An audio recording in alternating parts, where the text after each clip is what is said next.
bukas ng tourist spot. Ah, ito yung kabila. Yan? Opo, ay sa ngayon po, nasdamihan na namin at malapit po kasi ang parking.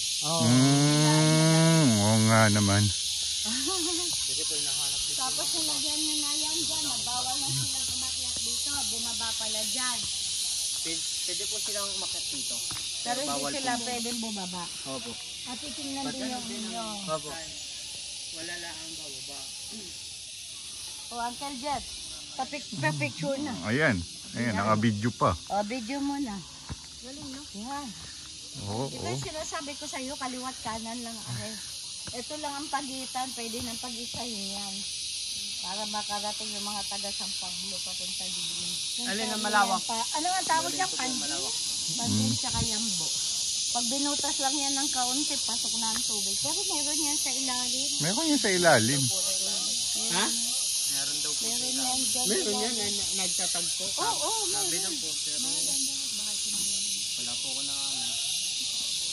Kasi pag nandun yung malakas na karan,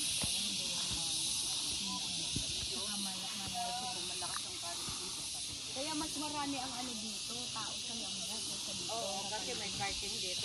Pinuntahan ko ng mga artista, pandili. Ito po, dito po nagtitinda